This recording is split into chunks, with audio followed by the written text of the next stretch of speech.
बोलिए श्री प्राणनाथ प्यारे की जय।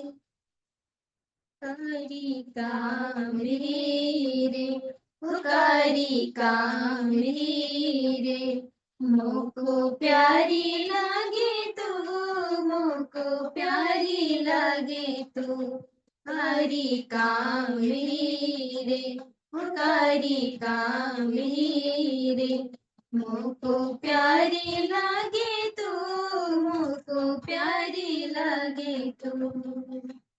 सब श्रृंगार को शोभा देवे, सब श्रृंगार को शोभा देवे, मेरा दिल बांधा तुझ सो। कारिका मेरी रे, ओ कारिका मेरी रे, मोको प्यारी लागे तू, मोको प्यारी लागे तू।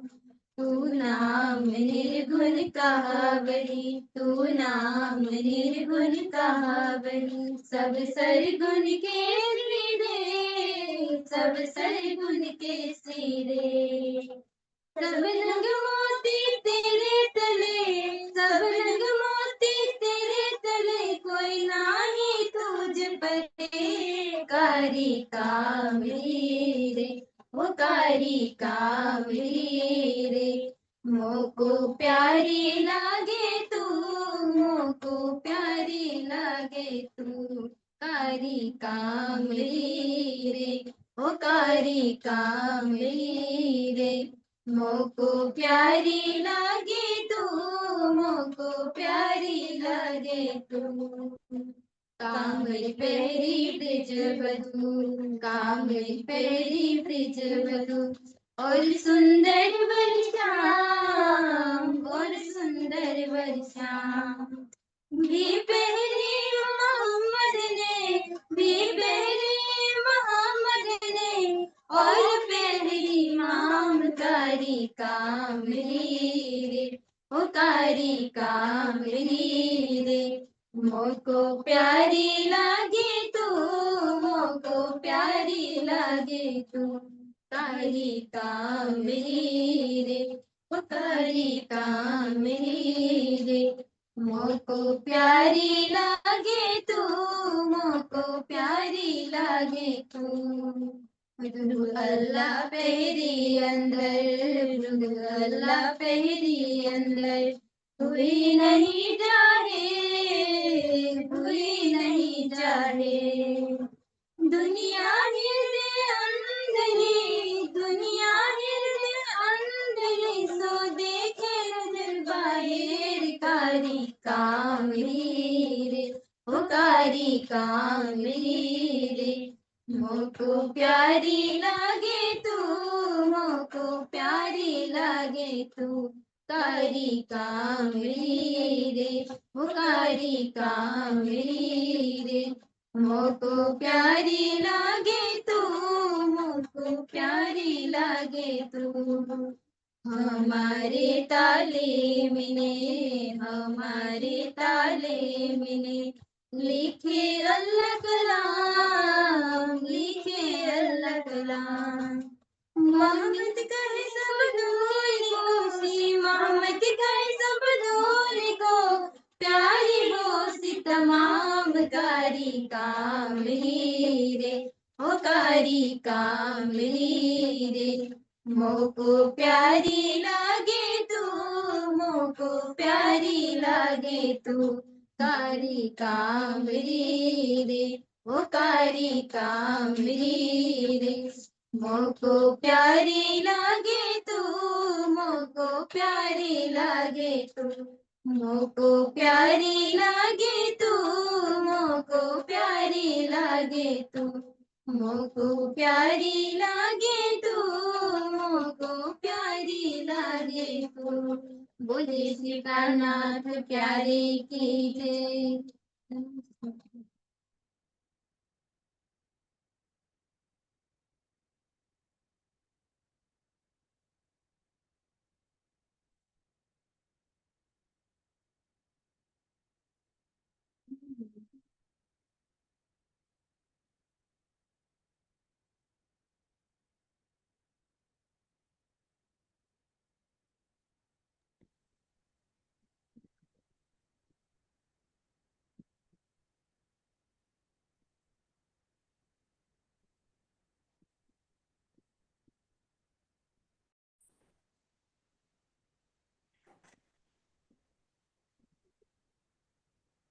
बोलो श्री प्राणनाथ प्यारे की जय।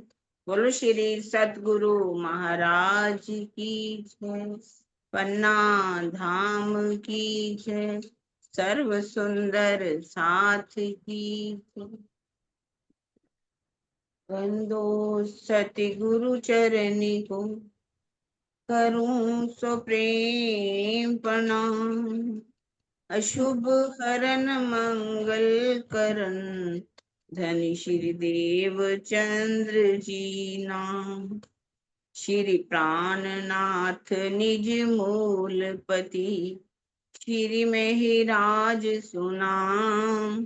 तेज कुंवर श्यामा युगल को पल पल करूं प्रणाम। पिया जी को पल पल करूं प्रणाम। चर्चा प्रारंभ होत है सुनो साथ चित दे। भजो राज क्षमा श्री प्राणनाथ सखी जीवन हमारो सखी जीवन हमारो। श्री महामती कहे साथ जी भया चर्चा का वक़्त। अब तुम सुनियो चित दे लाल आगे आए बैठे इन तखत। लाल आगे आए बैठे इन तखत। श्री महामती कहे ए मोमिनो ए पाती की हकीकत। अब मुकदमा कहूँ फरदा रोज क्यामत। फरदा रोज क्यामत। अब दिल्ली छोड़ उदयपुर की तरफ चले। कामा पहाड़ी से हुए आए बीच अमीर। दिन एक दोए रह के पीछे आए सांगानेर। पीछे आए सांगा।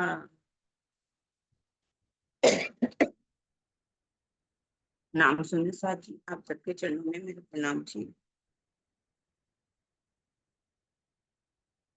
आप अक्षति धाम के धनी प्राणों के प्रीतम प्राणों के दूल्हे श्री लालदास जी के धाम हृदय में विराजमान होकर के हमें कामा पहाड़ी से राजस्थान की ओर जब प्रस्थान करते हैं कैसे कैसे वो कहाँ पहुंचते हैं आज उस बीतक को सुना रहे। कल हमने बड़ी कुछ पाती सुनी और छोटी पाती को भी सुन।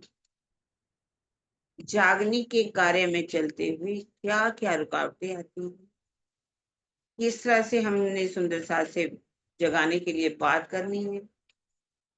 हमारी रहनी कैसी होनी चाहिए। हमें कैसे प्यार सबको करके दिखाना होगा। कैसे उनका दिल लेना होगा। हमें बड़ी बड़ी जो कि सुंदर साधु हैं जागने के लिए कई चलती हैं। उन्होंने कहा कि भोजन में क्या फकीरों जैसा भोजन मांगा। और आज हम देखते हैं समाज के अंदर जब भी बीतकार आते हैं जहाँ चर्चा करने वाले आते हैं तो उनको रहने के लिए कैसे स्थान चाहिए। ज्यादातर 5 स्टार होटलों की डिमांड होती है। बड़ी बड़ी गाड़ियों की डिमांड होती है कि हम आपके पास गाड़ी है आपके पास भोजन की पूरी व्यवस्था है। तब कहीं जाकर के वो चर्चा करने के लिए आते हैं या बीतक सुनाने के लिए आते हैं। पर हमारे शिव जी कैसे चल रहे हैं। कामा पहाड़ी से चलते हैं सुंदर साथ जी। दिल्ली के पास समझ लीजिए मथुरा के पास ये जगह पड़ती है कामा पहाड़ी। और वहां से चल करके कहाँ पहुंच जाते हैं अमेर। अमेर जयपुर के अंदर आता है। जयपुर के पास ही 6 किलोमीटर की दूरी पर भी ये अमेर का किला। अमेर में वहां का जो राजा था विष्णु सिंह था। शिव जी सभी राजाओं को कहते हुए आ रहे हैं, प्रबोधित करते हुए कि हे राजाओं, अब आप कब तक नींद में सोए रहोगे? राजा ने मलोरे, राणे राय तनु, धर्म जाता रे कोई दौड़, जागो ने जो धारे, उठ खड़े रहो, नींद निगोड़ी को छोड़ो। कि हे राजाओं, कब तक सोए रहोगे नींद में, अज्ञानता की नींद में? आपका देश गुलाम होता जाएगा। हे योद्धाओ, उठो, इस अज्ञानता की नींद को छोड़ो। और अब ये अमेर में स्वयं पहुंचते हैं। अमेर का राजा विष्णु सिंह है। पत्र भेजते हैं उनको जागने के लिए, कि ताकि हम औरंगजेब बादशाह के साथ युद्ध कर सके। ये उदयपुर भी ऐसा एक स्थान है, जब दिल्ली में जसवंत सिंह को मार दिया, पृथ्वी सिंह को मारा, जसवंत सिंह का हार्ट फेल हो गया बिल्कुल पूरी तरह से, और उनकी रानियों को भी पकड़ना चाहा, तो वहां से उनका जो सेनापति दुर्गादास था, निकाल करके किस तरफ को लेकर के आया? उदयपुर की तरफ। आप देखिए, जहां जहां शिवजी साहब जाएंगे, वहीं वहीं औरंगजेब बादशाह अपनी फौजें लेकर के पहुंच जाएगा, किसी को भेज देगा। उसके दिल में क्या है कि जियारत है उसके दिल में कि मैं इमाम मेहंदी को पकड़ लूं। सीधे से बात नहीं करना चाहता, लेकिन पकड़ करके वो बात करना चाहता है। अब इस तरह से जब विष्णु सिंह को पत्र लिखा गया कि राजाओं को सब एकत्रित करो और औरंगजेब के साथ युद्ध करना चाहिए, पर जब देखा कि उस राजा जो है, ये लोग राजा जो है, मंदिर था वहां पर एक, वहां कहा जाता है देवी का मंदिर था जिसकी वो पूजा करता था, शराब चढ़ाई जाती थी, मीट चढ़ाया जाता था, जिसका कहा जाता कि भोग भी लगता था। ये बलि चढ़ाई जाती है तो उसका भोग लगाया जाता है। तो शिव जी ने देखा कि ये तो कोई बात सुनने वाला नहीं है। अब वहां से चलते हैं और कहाँ आ जाते हैं? सांगानेर। वो भी ज्यादा दूरी पर नहीं है सांगानेर। वहां पहुंच जाते हैं। इधर जो मुकांददास जी, जिसको शिव जी साहब ने जागने के लिए कहा था, जाओ तुम उदयपुर में जागने का कार्य करो, उदयपुर में जा करके उसने भागवत इत्यादि सुनानी शुरू की। भागवत सुना करके बस पैसा इकट्ठा करने का काम किया। यदि आपके दिल में जागने का कार्य है, इच्छा है कि मैं जागने का कार्य करूं, तो पैसा एक तरफ रख दिया जाता है। तब पैसे की कोई चाहना नहीं होती। अगर आपके दिल में पैसे की इच्छा है तो जागने कार्य नहीं होगा। पैसा तो मिल जाएगा, लेकिन जागने का कार्य नहीं होगा। अब वो उन्हें पता चला कि शिव जी साहब वहां से चल चुके हैं, तो वो भी आ जाता है सांगानेर। सांगानेर में उसे बातें पता चलती है सारी। अब वो सोचता है सांगानेर से मुझे कहाँ जाना चाहिए, क्योंकि उनको पता चला शिवजी साहब अमेर में। तब वो अमेर पहुंच जाता है और शिवजी साहब सांगानेर आ जाते हैं। अब वहां पता चला उसको जा करके, शिवजी तो वहां से सांगानेर की तरफ चल पड़े। अब वो सांगानेर की तरफ आता है। मुकांदा जी सांगानेर में आते हैं, शिवजी साहब भी पहुंच चुके हैं। जब वो रास्ते में आ रहे होते हैं, तो सुंदर साथ जो थे वहां के, लालदास जी, चाहे गोवर्धन दास जी हों, भीम भाई, चिंतामणि जी, सबने सोचा, बनारसी दास जी, कि हमने शिव जी साहब जाने की तो अक्का कह दिया कि आप जाइए, और ये तो सोचा ही नहीं कि उनके पास कुछ पैसा भी है या नहीं।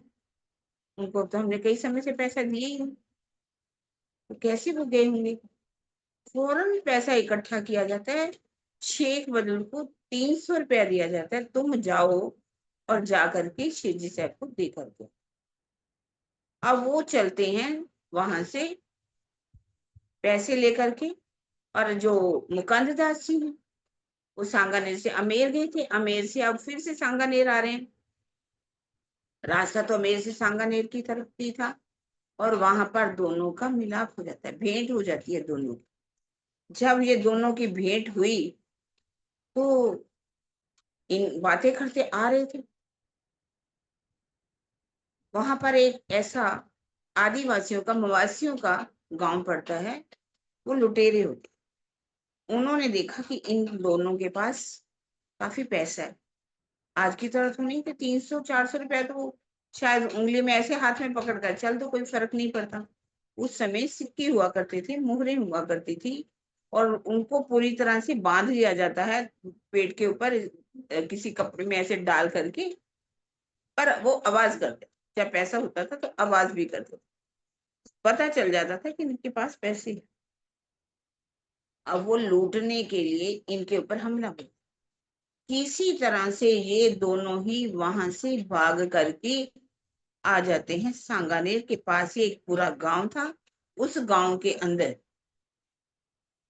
देखा कि शिव जी ठहरे हुए हैं, एक खटोला के ऊपर, दुकान के ऊपर लेटे हुए हैं, खाट के ऊपर। और छबील दास जी और मलूक चंद जी, दो सुंदर सार खड़े हुए हैं। उनकी ऐसी हालत देख करके अंदाजा लगाया जा सकता था कि इन्होंने कितने दिन से भोजन भी नहीं किया। अब पैसे थे मुकानदास जी के पास, उन्होंने कुछ रुपए निकाले, लिखा हुआ कि 20 रुपए निकाले और सुंदर साहब को दिए और कहा जाकर के तुम सामान लेकर के वो खाने का इंतजाम करो। और 300 रुपया था किसके पास? शेख बदल के पास। शेख बदल ने 300 रुपया जो है वो शिव जी साहब के चरणों में आकर के रख दिया। शिव जी साहब से अब बातें करने लगते हैं। अब बहुत से सुंदर साथ जो हैं इस बात की हंसी भी उड़ाते हैं कि उनके पास 400 रुपया था, उन्होंने सिर्फ 20 रुपए ही निकाले। तो 400 रुपए उन्होंने, अगर थे उनके पास 20 रुपए दिए, उन्होंने दिए तो सही, ऐसा तो नहीं दिए। मुकांद दास जी को पहचान है, पर यदि पूरी पहचान कह सकते, अभी पूरी नहीं थी। पूर्ण पहचान में तो सब कुछ अपना समर्पित कर दिया जाता है, पर अभी उन्होंने देखी, जिन्होंने अपनी युवा पत्नी, जिनकी अभी अभी शादी हुई थी, जिनके हाथों से मेहंदी भी नहीं उतरी थी, उसको भी त्याग करके वो शिव जी साहब के चरणों में आ चुके। अगर उन्होंने 20 रुपए दिए तो मैं सोचती हूँ कोई कम नहीं, पर पैसे का मोह तो सबको ही होता है। ऐसा नहीं कोई कहे कि पैसे का मोह नहीं। हमारे पास, सुंदर साथ के पास लाखों रुपया होता है, और उसमें कोई 500 दे, कोई 5,000 दे, कोई कितना दे, कोई 5100 देता है, कितना पैसे देते हैं, तो वो जागने के काम के लिए उतना नहीं हो पाता जितना उन्होंने दिया उस समय। उस समय की कीमत जो थी, 20 रुपए की भी बहुत अधिक कीमत थी, और शायद कई दिन का राशन उसमें आ गया था। अब मोल मंगाई की सारा सामान लाया जाता है। तो मुकांद दास जी सोचते हैं कि अब तो मैं श्री साहब से बात करता हूँ कि किस तरह से सुंदर साहब को वहां पर कसाले दिए गया। तो अब शिवजी साहब के ऊपर से ये जो जागने का औरंगजेब बादशाह का एक जनून है कि उसको जागृत करना है, वो उतर गया होगा। जैसे ही मुकांद दास जी ने कहा, खेद हुआ दिल से, कि उन्होंने खेद प्रकट किया कि सुंदर साहब को कैसे मारा गया। तब शिवजी साहब ने कहा, शिवजी साहब के दिल की लगे बात पूछन, देखे कैसी मसलत करत हैं, हुआ कसाला ऊपर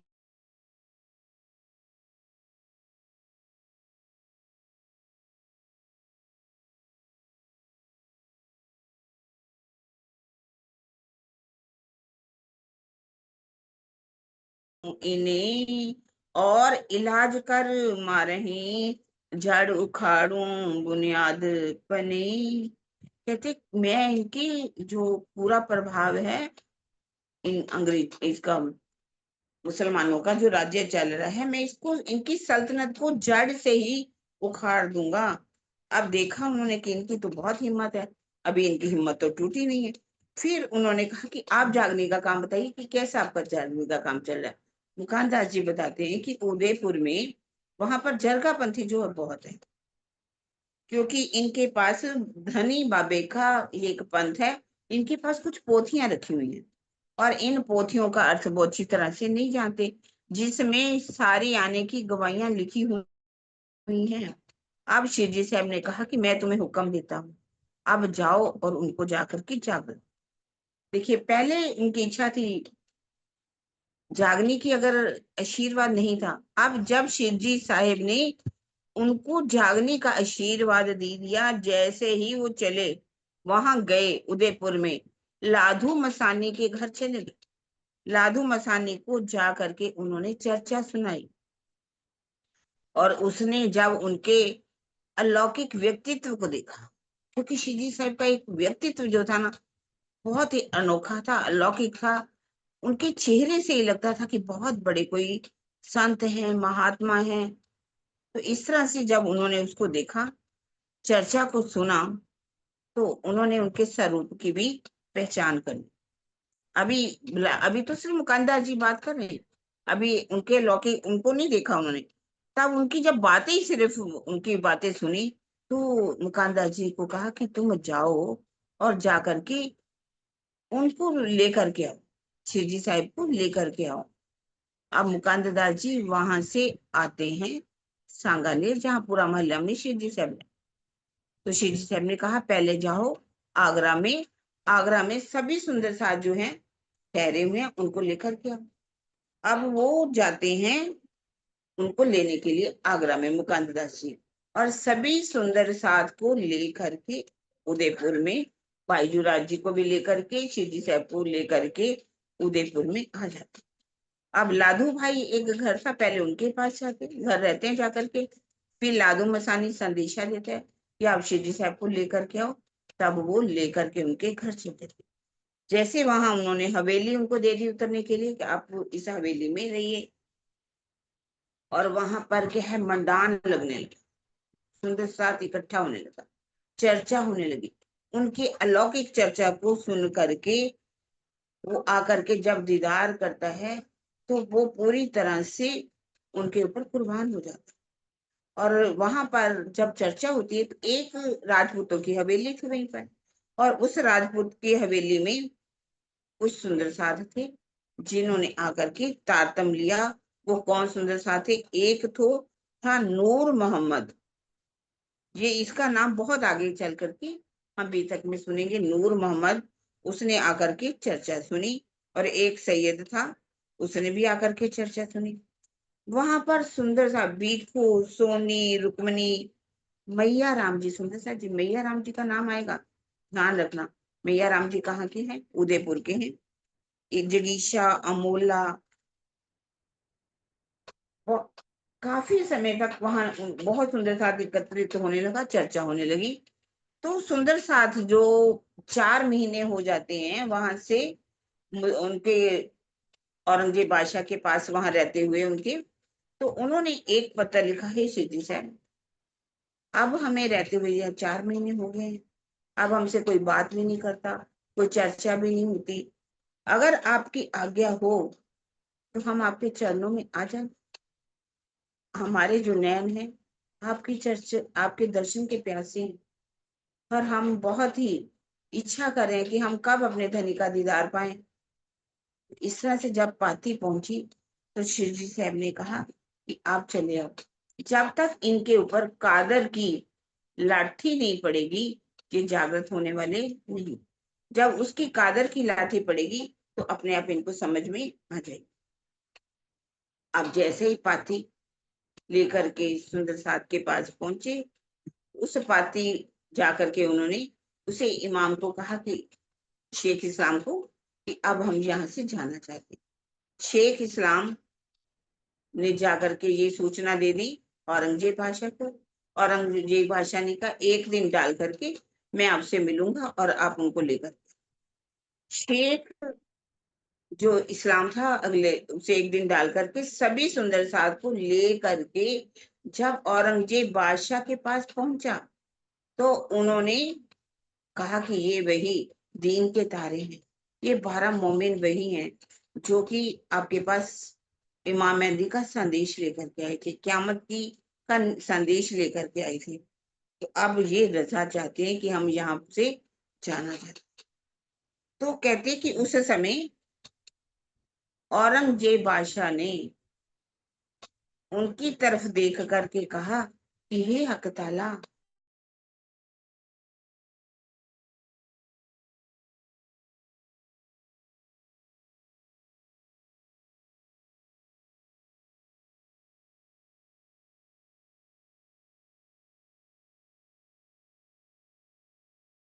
उसी समय खजांची वहां खड़ा था। वो भाग कर गया और उन्होंने 100 रुपया अब किसको दे दिया, इन मोमिनों को खर्चे के लिए। ये वहां से ले करके अब चल देते हैं और वहां से चलते हैं। तो जो दिल्ली के सुंदर साथ थे, गंगाराम, दयाराम, चंचल दास, बनारसी दास, शेख बदल, कायम, इन्होंने सोचा कि अब हम जल्दी तो आने वाले नहीं और हम अपना पूरा संबंध इनसे तोड़ देंगे।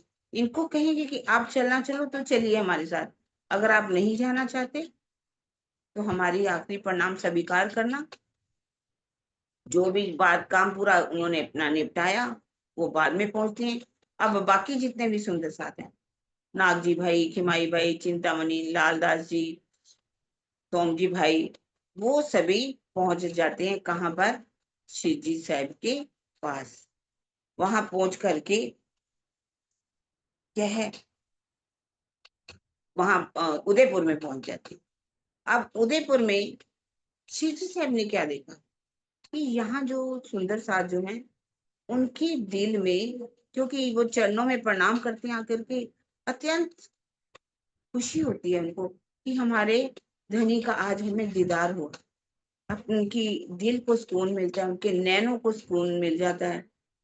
अब शिव जी ने भी उनको गले से लगाया सुंदर साथ जी, कि ये वो सुंदर साथ हैं जो अपनी जान की बाजी लगा करके उस अल्लाह ताला का पैगाम देने के लिए औरंगजेब बादशाह के दरबार में गए थे, जिन्होंने अपनी जान की भी परवाह नहीं की। तो उनके दिल में तो उन सुंदर साथ के लिए बहुत प्यार था, लेकिन कुछ कर्मकांडी सुंदर साथ भी थे। और जिनमें से आगे आगेवान कौन थे, कांतिदास जी। क्योंकि अभी तक उनके अंदर से जो एक हिंदू बनना था वो खत्म नहीं हुआ था। अभी उनको उस परम धाम के नाते की बात, जो परम धाम की नाता होना चाहिए हमारा, आत्म सहोनी एकच दिसे जुजवीते दिसे दे, सबकी आत्मा एक है, भले ही हमारे तन अलग अलग हैं, वो पहचान अभी उनको नहीं हुई। अब उन्होंने क्या किया, सुंदर साथ को कुछ ऐसा किया, अलग से लाइन लगाने में लगा, छोड़, ये आपकी लाइन है, इसमें आप बैठ जाइए और इसमें बैठ करके खाना खाइए। क्योंकि आप, इनका दिल था कि ये मुसलमान जो है उनके मन में कि ये कहाँ से आए हैं, मुसलमानों के बीच में रह के आए हैं, उनका वो दिया हुआ खाना खा कर हैं, उनके बर्तनों में खाना खाया है, तो ये अछूत की तरह है, तो हमें इनके साथ नहीं पहनना। ये छूत, छुआछूत, सूतक, ना जाने कैसे रोग हैं जो कि सब लोगों के अंदर होते, सभी आज भी सुंदर साथ के बीच में भी मैंने देखा सूतक कितना माना जाता, कि इतने दिन का सूतक है, अब इनको सिर धोना चाहिए, तब से पहले बिंदी नहीं लगानी चाहिए, कुछ चूड़ियां नहीं पहननी चाहिए औरतों को। औरतों के लिए तो बहुत सा सूतक होता है और उनके घर का भी खाना नहीं खाते, यहाँ तक कि कहा जाता है कि भोग भी नहीं लगाया जाए, भोग भी नहीं लगाने देते बहुत से सुंदर साथ। अब इस तरह से क्या है, सभी सुंदर साथ को बिठाया गया।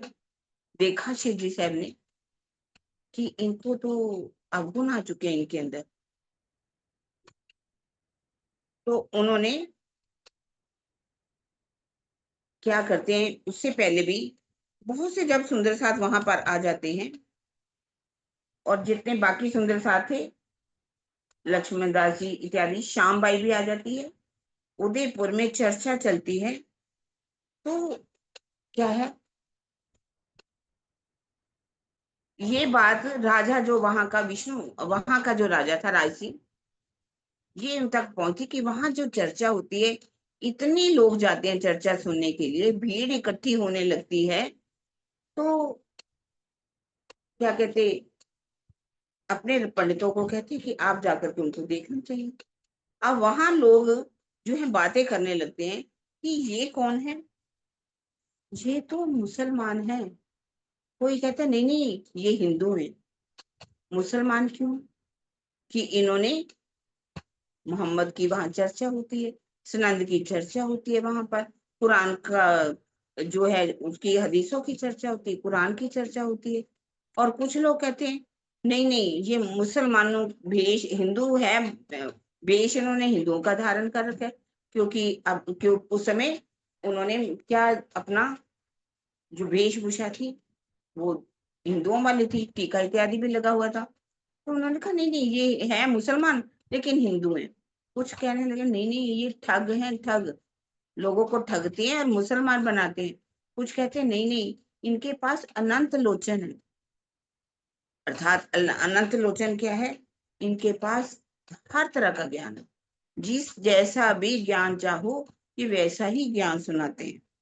इस तरह से जब बहुत बातें होने लगती हैं तो राणा ने क्या कहा, पंडितों को कहा, जाकर के अपने पंडितों को आप जाओ और उनसे बातें कर जा करके पता करके आओ कि वास्तव में ये हिंदू हैं या मुसलमान हैं, या हमारे हिंदुओं को यहाँ पर ये मुसलमान बनाने आ रहे हैं, या कोई ठग तो नहीं है। अब सभी पंडित जो हैं इकट्ठा होकर के, क्योंकि राजा का हुक्म हुआ तो जाना ही तो पड़ेगा। अब जब वहां जाते हैं तो वहां चर्चा होती है, शिव जी साहब उनसे बातचीत करते हैं, उनसे बहुत से 40 प्रश्न भागवत के और 15 प्रश्न जो है वेदांत के पूछे जाते हैं। अब एक प्रश्न का भी उत्तर इनको नहीं आता। मोह क्या है? मोह किसको हुआ? स्वर्ण अंड कहाँ है? ये ब्रह्मांड जो है किसका प्रतिबिंब है? नारायण क्या है? इस तरह से जब उन्होंने प्रश्न पूछे, अब इनको जो है प्रश्नों का उत्तर तो आता ही नहीं। अब ये सब मिल करके क्या कहते हैं कि हमें इनकी क्या करनी चाहिए? निंदा करनी चाहिए। ये तो बुरे वैरागी हैं। इन्होंने कहा ये ऐसे हैं, ये तो हमारा रोजगार भी खत्म कर देंगे। क्योंकि राजा को अगर पता चला कि हम इनके प्रश्नों का उत्तर नहीं दे पाए तो जो हमारी आमदनी है वो भी समाप्त कर देंगे। तो हमें क्या करना चाहिए? इनकी निंदा कीजियो तुम सब मिल हो खबरदार। इनकी क्या करनी चाहिए? हमें निंदा करनी चाहिए। ये बहुत बुरे हैं, ये ठग हैं, इनके पास नहीं जाना चाहिए, ये ना जाने कैसा चर्चा सुनाते हैं। बहुत आकर के राजा को उन्होंने इस तरह से भड़का दिया कि राजा जो है उनके पास नहीं जाता। ये बात इनकी निंदा जो है वाणी में बीतक ने बहुत अच्छी कही है। इनका बड़का ब्रह्मा जो गर्भ अस्तुत करी, फिर परीक्षा आया देखने, बड़ी भूल दिल धरी। इनके बड़का कौन है? ब्रह्मा जी। क्योंकि यहाँ पर ब्रह्मा जी के मुख से वेदों का उच्चारण है, और इसलिए कहा जाता है कि वेद पढ़ने का हुक्म किसको है? सिर्फ पंडितों। ब्रह्म जो ब्राह्मण है वो वेद पढ़ते हैं। और कहा जाता है कि जो नारायण की बाजुओं से बने उनको क्षत्रिय कहा गया, और जो पेट होता है उदर जिसे कहा गया, तो उनसे पैदा जो होने वाले कौन है? वैश्य हैं। और जो पैरों से पैदा हुए, नीचे से पैदा हुए, उनको शूद्र कहा जाता है। वास्तव में क्या है? कोई भी हो, यदि वो परमात्मा की बातें करता है, ज्ञान देता है, वेदों का उच्चारण करता है, वेदों के अंदर लिखे हुए मंत्रों को का साक्षात्कार करते हैं, तो वो वास्तव में ही कौन है? ब्राह्मण। जिसको ब्रह्म का ज्ञान हो, ब्राह्मण। और जो बाजुओं का प्रयोग करते हो, लड़ाई के क्षेत्र में जा करके सबकी रक्षा करते हो, तो वो क्षत्रिय। अगर वो पेट व्यापार करते हो, व्यापार के बिना कोई भी कार्य नहीं चलता। सारा वैश्य समाज कहा जाता है, जो कि व्यापार करके दुकानों का, फैक्ट्रियों का जो भी कार्य करते हैं उनको वैश्य कहा जाता है। और शूद्र किसे कहा जाता है? जो अज्ञानी हो, जो कोई भी इन तीनों में से काम ना कर पाए, उनको इनकी सेवा के लिए रखा जाता है। लेकिन हम जो है अगर इन पैरों को ही काट देंगे तो आगे का ऊपर का धड़ कैसे रहेगा? समाज में इन शूद्रों को कैसे छोटी नजर से देखा जाता है, उनको पास में भी नहीं आने दिया जाता। अब कह रहे कि ब्राह्मणों का जो कहा जाता है, इनके बड़ के कौन है? ब्रह्मा जी। इन्होंने ब्रह्मा जी ने क्या किया था, जब ब्रिज में आए थे, कृष्ण जी का जन्मदिन होने वाला था, तो उन्होंने आकर के उस जिस कोठरी में उनको बंद किया गया था जेल के अंदर, वहां पर क्या है, उनकी आकर के परिक्रमा की, स्तुति बजाई थी। लेकिन बाद में वही ब्रह्मा जी परीक्षा लेने जाते हैं। परीक्षा में भी क्या है, उनको उनके जितने ग्वाल वाले हैं उनको चुरा लेते हैं, एक गुफा के अंदर बंद कर देते हैं। और बाद में जब उनको एहसास होता है कि वास्तव में ये तो पारब्रह्म है, तो उनकी जूठन के लिए कभी कौवा बनती, तो कभी मछली बनती, और बाद में कैसे माफी मांगते हैं, कहते ये वही ब्रह्मा जी के जो है वंशज हैं, जिन्होंने पहले स्तुति की थी और फिर परीक्षा के लिए खड़े हो गए। फिर कहते गर्भ में पहचानिया भूल गया बाहिर, सो भूल आज लो सब में हुई जाहिर। गर्भ में तो उन्होंने पहचान लिया था कि किसका जन्म होने वाला है, विष्णु भगवान का, जिसके अंदर पार्वण बैठ करके लीला करने वाले हैं। और आज तक इन्हीं के जितने भी वंशज हैं वह भूल करते आए हैं। इनके द्वारा ही लोग कितना सारा काम करवाते हैं, अपना शादी हो, चाहे कोई ऋतु का प्रसंग हो, या जन्म का प्रसंग हो, या किसी का उद्घाटन हो, तो इन्हीं को ही बुलाया जाता है। लेकिन ये आकर के भी आज सारी दुनिया वाले सबको कर्म कांड में फंसा देते हैं।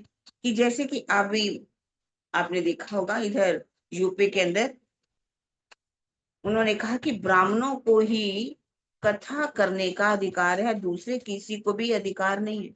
कुछ वहां पर कथाकार आए जो कि यादव जाति के थे।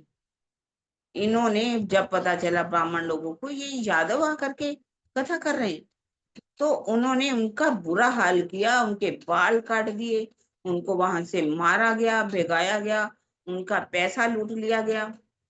जब ये किस्सा बहुत आगे बढ़ा, तो बाद में उन्होंने ब्राह्मण जितने भी थे उनके पैसे भी दिए, उनसे भूल भी माफी भी मांगी, किस तरह से ये जो किस्सा था रफा दफा। तो कहने का मतलब ये है, ये जो कर्म कांडी ब्राह्मण होते हैं ना, ये कर्म सिर्फ लोगों को कैसे नदी है, वैतरणी नदी है, मार्कंडे का दृष्टांत सुना सुना करके पैसा लूटते हैं, इतना पैसा दीजिए, इतना पैसा दीजिए।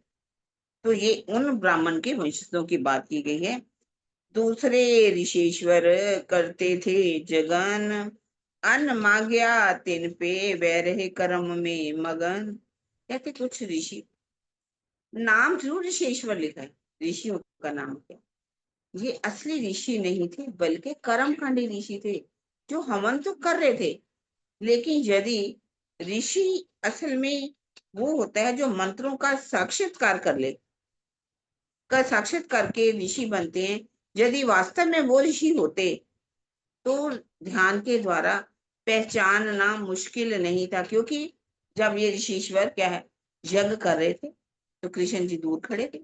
उन्होंने अपने ग्वाल बालों को भेजा कि तुम जाओ और उनसे कुछ खाने को लेकर के, और इन्होंने उनको कहा कि आपको खाने का कुछ नहीं मिलेगा जब तक हमारा हवन पूरा नहीं हो जाएगा। हवन पूरा होने के बाद आपको कुछ खाने को दिया जाएगा। जिसके नाम का हवन हो रहा था, अगर वो पहचान जाते कि ये जो भोजन ग्वाल वाले लेने आए हैं ये तो कृष्ण जी के द्वारा भेजे गए हैं, तो वो भोजन दे देते।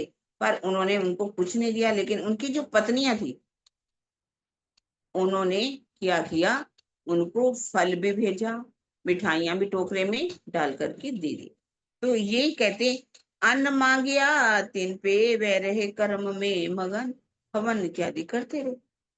पहचाना इनकी स्त्रियों ने भई शोभा तीन, आज लो ब्रह्मांड में चर्चा होता आगे मोमिन। क्योंकि ब्राह्मणों की पत्नियों ने पहचान लिया था ये कृष्ण जी ने भेजा है, तो उन्होंने उनको भोजन दे दिया। आज भी कहा जाता है कि मथुरा के अंदर गोकुल की तरफ जो पेड़े, वहां बहुत भोग लगता है पेड़ों का, पेड़े बनाते हैं और पेड़ा बेचती कौन है? इनकी पत्नी। और बर्तन कौन साफ करते हैं? यही उनके पति। यानी कि उनको इतना गुनाह लगा था, गुनाह के कारण आज भी वो अपने कर्मों से अपना फल भोगते रहते। अब कहते भृगु इनका बड़का इनका, लात मारी छाती भगवान, ए तिन की नस्ल होए असल माफक पहचान। भृगु जो है, उनको क्या कहा गया?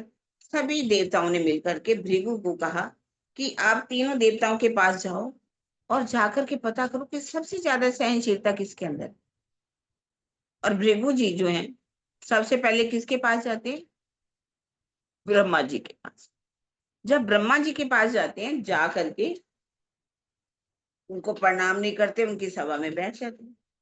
ब्रह्मा जी को गुस्सा तो आया, तीनों ने तो प्रणाम ही नहीं किया और बैठ गए।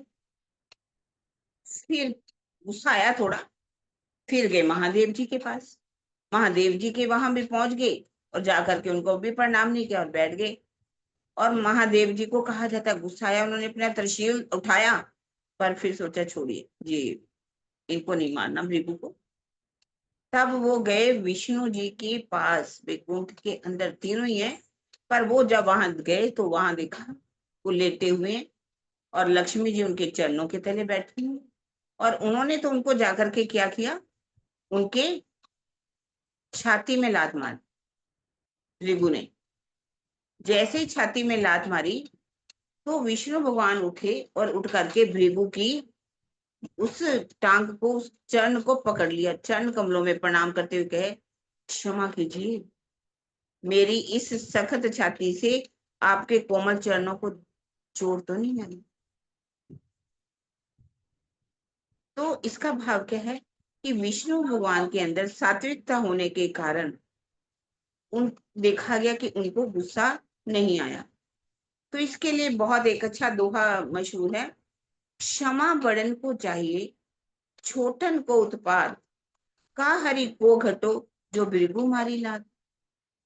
क्षमा बड़न को चाहिए, यदि कोई बड़ा है ना, उसके अंदर कौन सा गुण होना चाहिए? क्षमा का गुण होना चाहिए।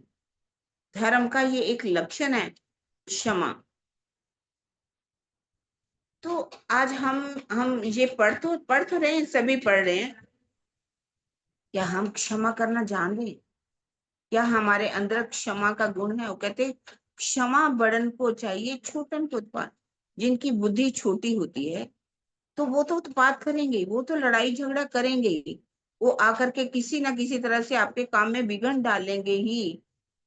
यदि आपके अंदर बड़प्पन है, आपके अंदर विनम्रता है, आप क्षमाशील हो, आप सहनशील हो, तो आप उसको क्षमा कर दो। इसलिए कहते क्षमा बड़न को चाहिए, छोटन को उत्पात, का हरि को घटो। विष्णु भगवान का क्या बिगड़ा जो भृगु मारी लात? इस तरह से ये कहा जाता है कि ये उतरा वहां पर, ये कहा जाता है इसके लिए। अब राणा जो है, सब उनको जाकर के निंदा करने लगते हैं, ये वैरागी बहुत बुरे हैं, इनके पास तो जाना नहीं चाहिए, इनके पास तो कुछ भी नहीं है, इनके पास कोई बुद्धि नहीं है। इस तरह से एक दिन शिव जी साहब कहते ताल, सब सुंदर साध को लेकर के ताल की तरफ से। अब ताल में वहां जाकर के ये सुंदर साध रास की रामते कर रहे थे, नरसैया के भजन बोल रहे थे। और राणा जो है मुंह ढाप करके वहां दर्शन करने आया। चौपाई में ऐसा ही लिखा हुआ है कि उन्होंने मुंह ढाप करके, सिर्फ ताकि मुझे कोई देख ना ले कि मैं इनके दर्शन करने के लिए आया, तो वो दर्शन करके चला गया। क्योंकि बिना अंकुर के कोई दर्शन भी नहीं कर सकता। कितना भी किसी के बारे में कह लो कि हम भी अपने समाज में अगर सबके अंदर सुंदर साध में भी देखें, तो अंदर सबकी आत्मा गवाही कईयों की देती है कि ये परमहंस हैं, इनके अंदर क्या क्या गुण हैं, इनके अंदर मतलब ये कैसे राज्य को ध्यान करते हैं, कितना समय ध्यान लगते हैं, कैसे ये टीका करते हैं। बड़े महाराज जी के समय भी बहुत से लोगों ने उनके ऊपर अपने अपनी कोशिश की कि इनको बदनाम किया जाए, क्योंकि जब कोई बहुत आगे बढ़ता है, उनका प्रचार होने लगता है, सब उनसे प्यार करने लगते हैं, आने लगते हैं, फिर दूसरे लोगों को ईर्ष्या होनी संभव लगता है। वो संभवतः उनसे ईर्ष्या करेंगे ही करेंगे। अगर उनका वश नहीं चलता तो वो आज क्या है, किसी के आचरण के ऊपर उंगली उठा, जैसे कि गौतम बुद्ध थे। इतने लोग उनकी चर्चा सुनने आते थे, उनके प्रवचन सुनते थे, तो दूसरे लोग जो थे उनको बहुत गुस्सा आता था कि यहाँ सारी भीड़ इकट्ठे होने लगी, तो हमारे पास तो कोई आता ही नहीं। तो उन्होंने एक ऐसी औरत को तैयार कर दिया, वेश्या की थी वो, और सारे जब निकलने लगते चर्चा सुन करके, वो बड़े बड़ी अदा से जाकर के अंदर बैठ जाते और बैठ करके आ जाती। सब देखते कि ये उसी समय जाते, जब हम चले जाते हैं ये उसी समय आकर के प्रवेश करती। कुछ ही समय के बाद उसने थोड़ा सा अपने कपड़ा जो था पेट में डाला और उनके पास सबके सामने आ गई। उसे कहने लगी, बुद्ध भगवान, मैं तो आपके बच्चे की माँ बनने वाली हूँ, अब सोच ले कि बच्चे का नाम क्या रखें। वो चुप से, कोई उनका रिएक्शन नहीं कि कैसे कुछ। जैसे ही सारे वहां पर क्या है भागने लगे, अरे बुद्ध ये क्या करते हैं, हम चले जाते हैं तो ये तो ऐसे कुकर्म करते हैं।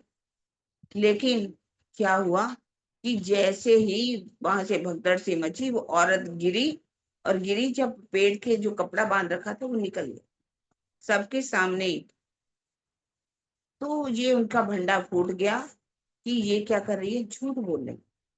तो कहने का मतलब है कि यदि किसी को बदनाम करना हो तो बदनाम कैसे किया जाए। सबसे बड़ी बात है कि उसके चरित्र पर उंगली उठा दो। इस तरह से अब इनके ऊपर भी चरित्र पर उंगली उठाई जा रही है, उनको बदनाम करते हैं, शिवजी साहब को भी। तो बहुत सी बातें करने लगते हैं। औरंग जो वहां का बादशाह था वो मुंह ढाप करके ही दर्शन करके लौट जाता है। अब जब सुंदर साध के बीच में बहुत समय हो गया रहते हुए, तो क्या देखा कि इनके अंदर क्या है, अवगुण दिखाई दे। इनके अंदर जात पात आ चुकी है, छोटे बड़े की भावना आ चुकी है। और मुकांददास जी जो थे वो तो शाल दुशाले ओढ़ा करते थे, बड़े बढ़िया बढ़िया कपड़े पहना करते थे। भोजन के लिए उनकी इच्छा होती थी कि बढ़िया से बढ़िया खाए। तब उन्होंने सभी सुंदर साथ को लेकर के कहाँ जाते हैं, उदयपुर के ताल में पहुंच जाते। और उस समय छुपाई आती, इन समय अवगुण साथ में डेरा किया, तीता को लेने लगे हिसाब, सब साथ पर खंडनी जोर हुई इनके बाद। सब सुंदर साथ को पहले सबको सुंदर साथ को चर्चा सुनाई।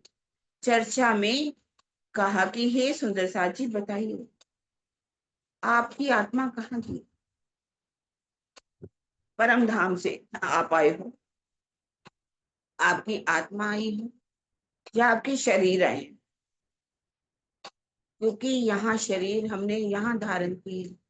शरीरों के साथ ये जो है चारों वर्ण लगते हैं, या ये सूतक लगती है, या छुआछात लगती है।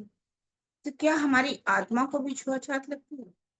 चौपाई में बड़ा अच्छा कहा, चंडाल हृदय निर्मल, खेले संग भगवान, दिखावे नहीं काहू को, गोप रखे ना। चंडाल का हृदय निर्मल होता है, चंडाल हृदय निर्मल, खेले संग भगवान।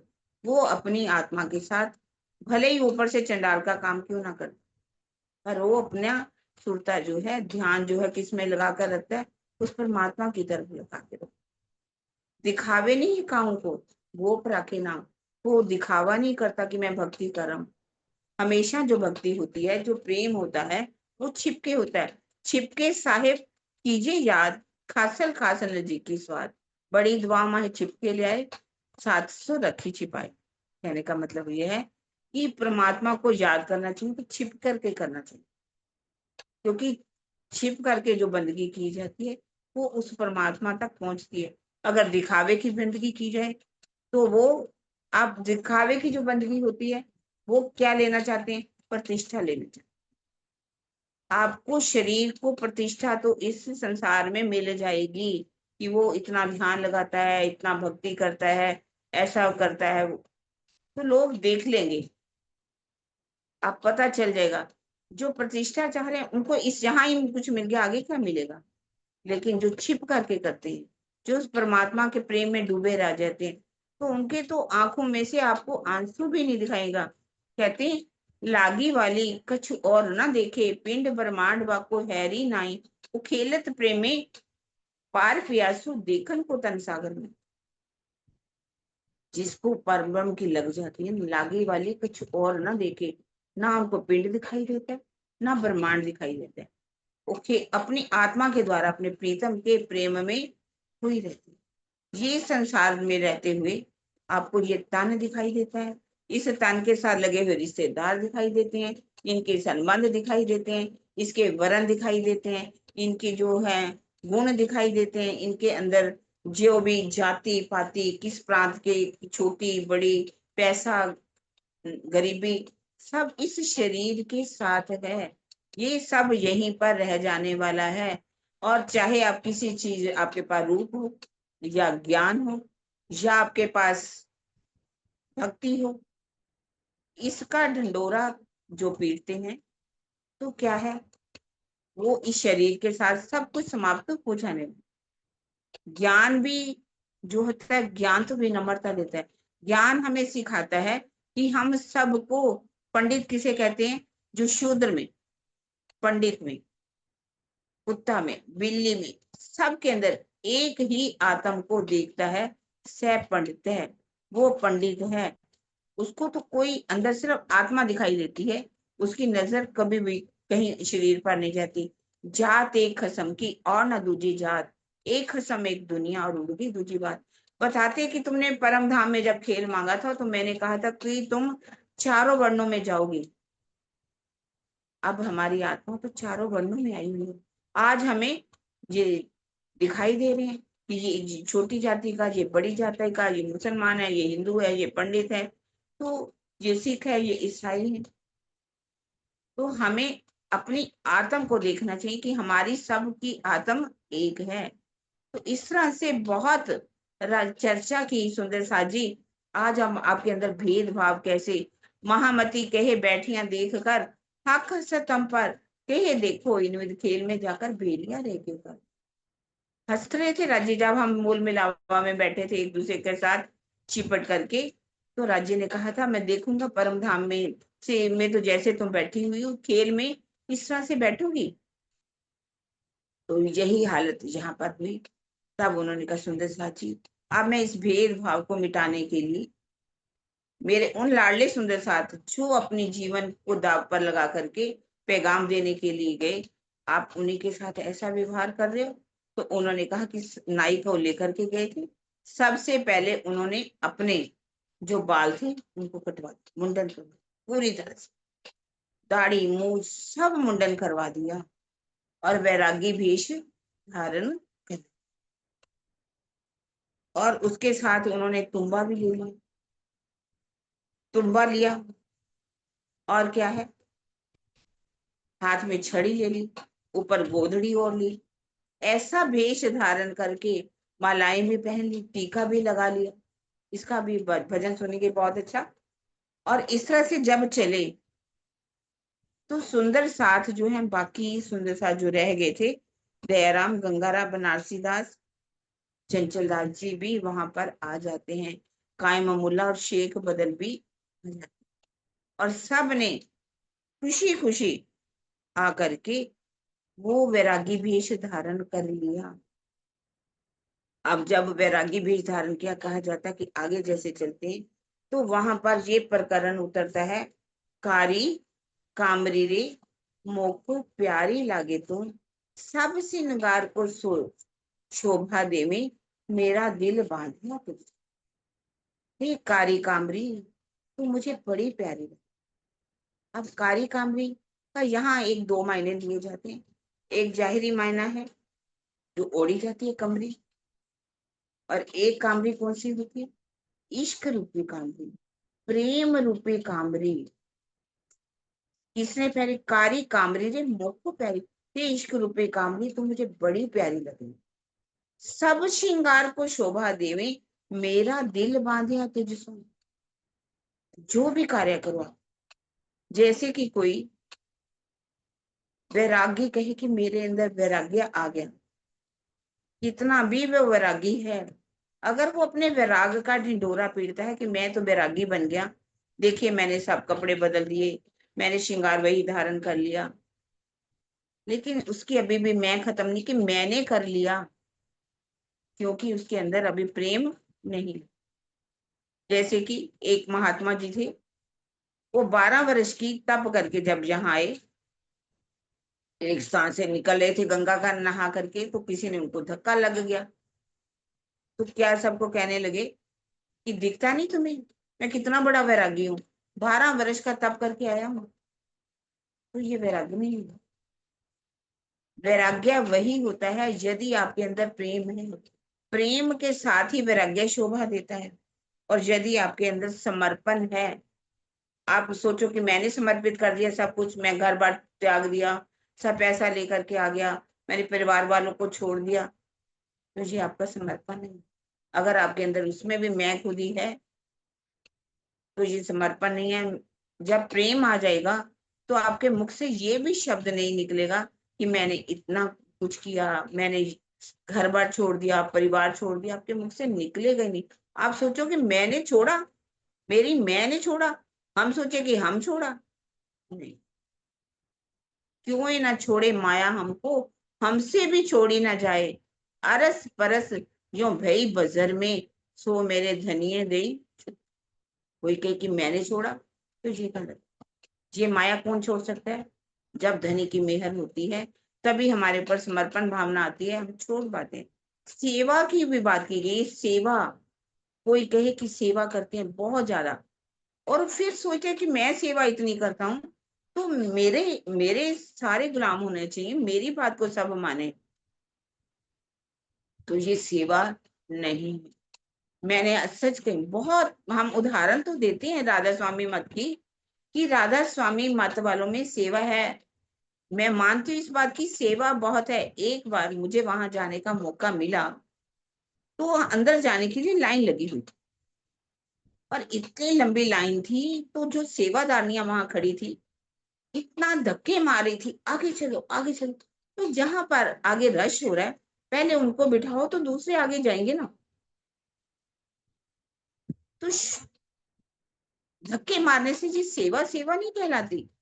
पहले जड़ से देखो कि लाइन कहाँ से भारी पड़ रही है, कहाँ इतना रश हो रहा है। ये बेचारे लोग तो पहले ही खड़े हुए हैं बड़ी मुश्किल से, तो आप इनको धक्के लगा रहे हो।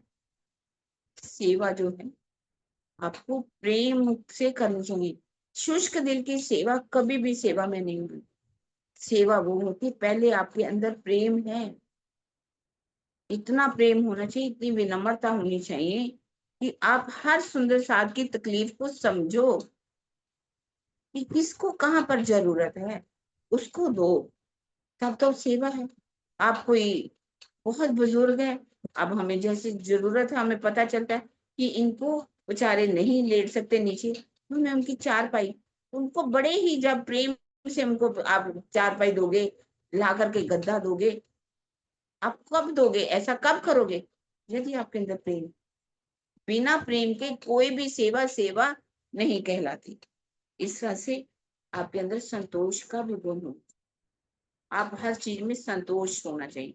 आप सोचो कि हमारे अंदर बहुत संतुष्टि है, हमें जो मिल गया हम खा लेते हैं, तो कहने का मतलब है संतोष का गुण दिखाने से नहीं, प्रेम से। आपका प्रेम दिखाएगा कि आपके अंदर कितना संतोष है। इसका कह रहे हैं ये जो प्रेम है, इश्क रूपी कामरी जो जब पहन लेते हैं, सब श्रृंगार को शोभा देते। ये जितना भी आपने श्रृंगार किया, तो ये तब शोभा देगी यदि आपके अंदर प्रेम है। कहते तू नाम निर्गुण कहा वही, सब सरगुण के सिरे, सब नंग मोती तेरे तले, कोई नाही तुझ परे। तुम नाम निर्गुण कहा रे, यहाँ दुनिया का कोई शब्द, स्पर्श, रूप, रस, गंध, ये शरीर, ये संसार इसको लगता ही नहीं। ये तो उनसे कहीं परे हैं।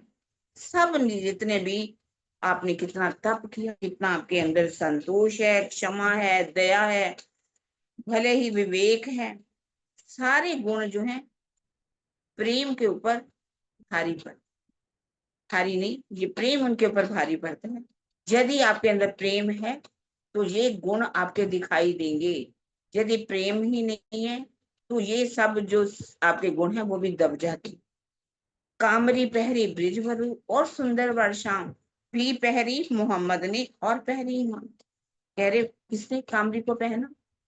सबसे पहले ब्रिजवधु ने पहना। कितना प्रेम था सुंदर साजी उनके अंदर, कैसे बांसुरी की आवाज में वो पागल हो जाती थी, घर बार छोड़ करके भाग लेती थी। ये प्रेम ही था जो उनको लेकर के जाता था। और सुंदर वर श्याम, और सुंदर वर यानी कि श्याम कृष्ण जिसको कहा गया है, ये सुंदर श्याम जो है उसको कहा जाता है जैसे कि सोने को 16.5 वर्ग लाया जाता है तो वह कंचन वरण का हो जाता है। कंचन वरण के श्याम को, पुरुष को श्याम कहा जाता है, और जो महिला हो उसको श्यामा कहा जाता है। इसी तरह से सबसे सुंदर जो है श्याम उनको कहा गया। इसका मतलब कोई श्याम नाम नहीं है, ये गुणवाचक शब्द है। कहते और सुंदर वर श्याम भी पहरी मोहम्मद ने, और मोहम्मद साहब ने भी इसको पहना। कितना समय समय वो जाकर के पहाड़ों में बैठे रहते थे, गुफाओं के अंदर जाकर के ध्यान में ही डूबे रहते थे। और पहरे ईमान, उन्होंने भी इस कामरी को पहना। प्रेम रूपी कामरी को पहन करके ही सब सुंदर साथ को कैसे प्यार दिया। कह रहे मोल नहीं इन कामरी को, या को ले न सके कोई, मोमिन हो कहे सो ले वही जो रू अर्श की हो। इस कामरी का कोई मोल नहीं है, ये अनमोल है।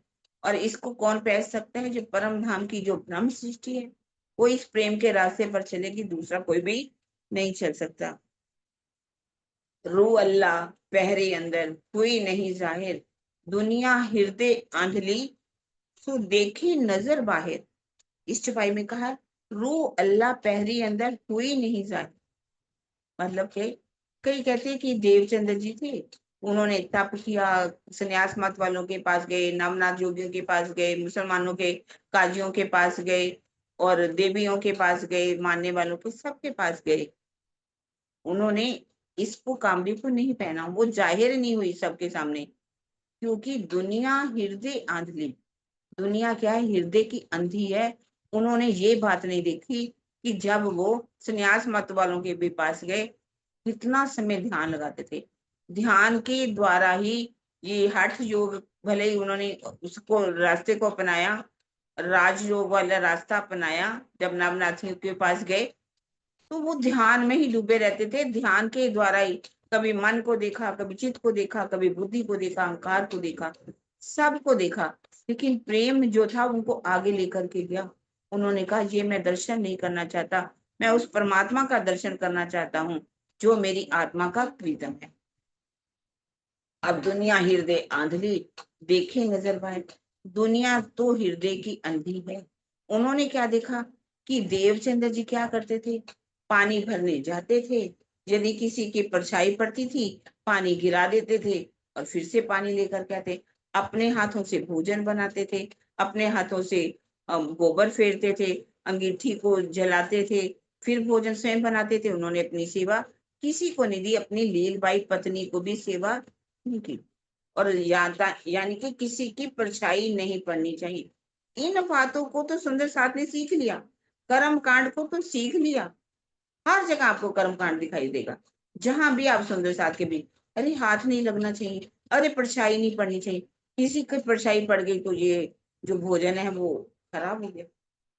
इसलिए कहते हैं कि दुनिया हृदय आंधली, देखे नजर बाहिर, पट पहरे खाए चीकना, हेम जवेर सिंगार, हक लज्जत आई मोमिनो, तिन दुनी करी मल्हार।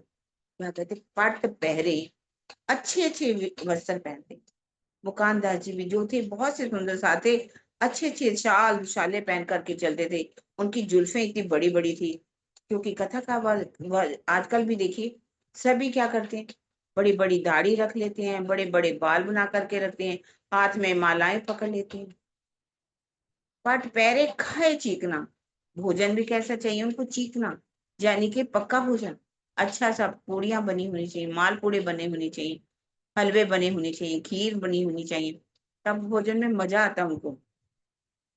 कहते पट पैरे खाए चीकना, हेम जवेर श्रृंगार, अपने शरीर को किससे सजा करके रखते हैं, हीरे, हीरों से, सोने से, चांदी से, मालाएं पहनेंगे तरह तरह की। कहते हेम जवेर श्रृंगार, हक लज्जत आई मोमिनो, तीन दुनी करी मोला। पर यदि ब्रह्म सृष्टि है, तो जब उनको हक की लज्जत आनी शुरू होती है, हक का प्रेम आना शुरू होता है, तो इस दुनिया को वो मुर्दार समझ करके छोड़ देते हैं। क्योंकि जो भगवे कपड़े पहनते हैं, आज जितने भी आपको महात्मा, गादीपति, मठाधीश दिखाई देंगे, वो कौन से कपड़े पहनते हैं, भगवे कपड़े पहनते हैं। और जो ब्राह्मण मुनि है, ब्रह्म शिष्ट हैं, वो कौन से कपड़े पहनते हैं, सफेद कपड़े पहनते हैं। उनका कहना है कि भगवे कपड़े इसलिए पहनते हैं कि जैसे जब सूरज छिपता है, जो निकलता है, तो लालिमा होती है, तो वो कहते हैं कि उस लालिमा में, मतलब उनका जो मुखारबिंद है लालिमा की तरह है, इसलिए हम भगवे कपड़े पहनते हैं, ऐसा उनका कहना है।